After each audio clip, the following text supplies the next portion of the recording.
Chapitre 1 Atmosphère terrestre et vie.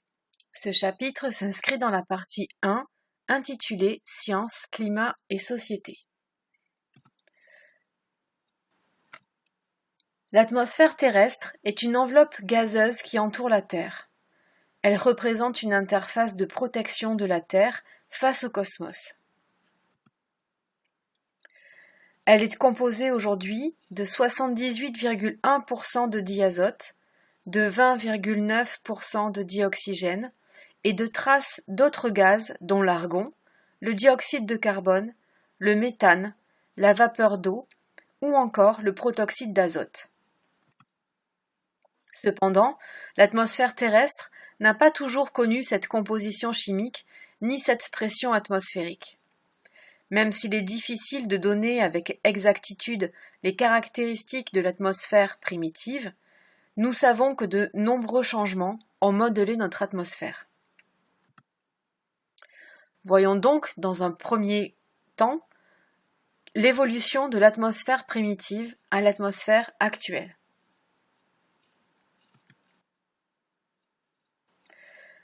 La formation de l'atmosphère intervient peu après la formation de la planète.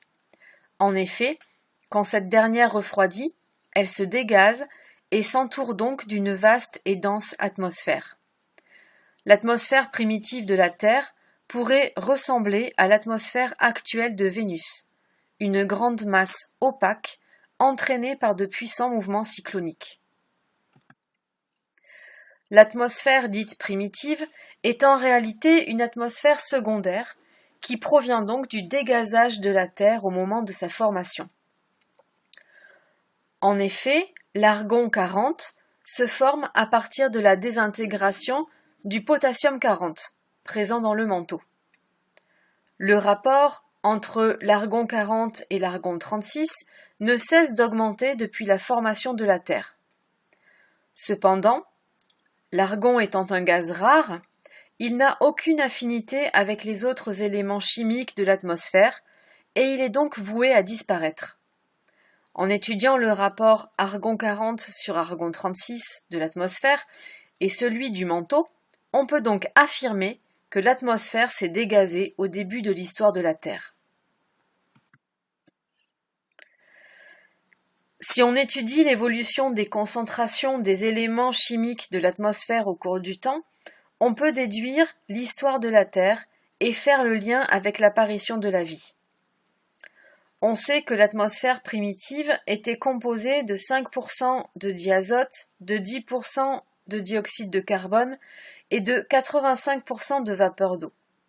On obtient ces résultats en faisant une analogie avec les dégazages volcaniques actuels et en mesurant les gaz extraits de la vaporisation des chondrites en laboratoire.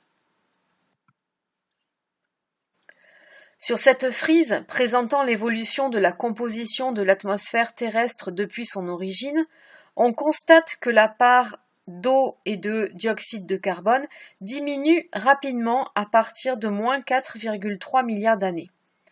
Cela correspond au refroidissement de la planète Terre. En effet, le refroidissement de la planète entraîne la condensation de la vapeur d'eau présente dans l'atmosphère primitive.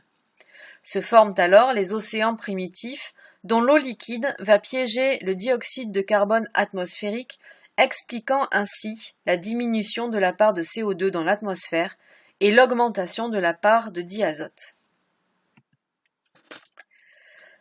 Vers moins 4 milliards d'années, la condensation de la vapeur d'eau atmosphérique entraîne également la disparition de l'opacité de l'atmosphère.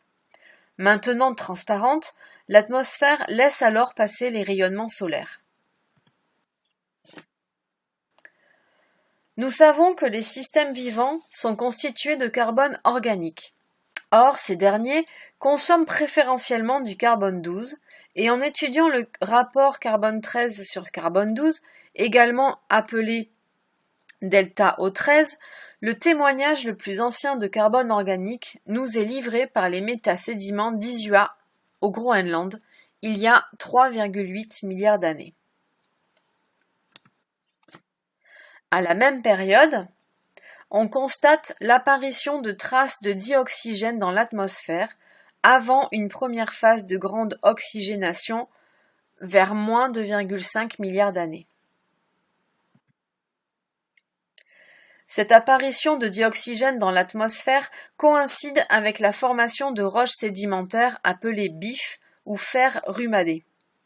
Il s'agit de roches sédimentaires, donc d'origine marine, constituées d'une alternance de bandes de silice et de bandes d'hématite rouge, Fe2O3. Cette roche correspond à l'oxydation des ions fer2+, présents dans l'eau. Le TP que vous avez réalisé vous permet d'expliquer la formation de cette hématite et donc d'expliquer la formation des structures de fer rubané.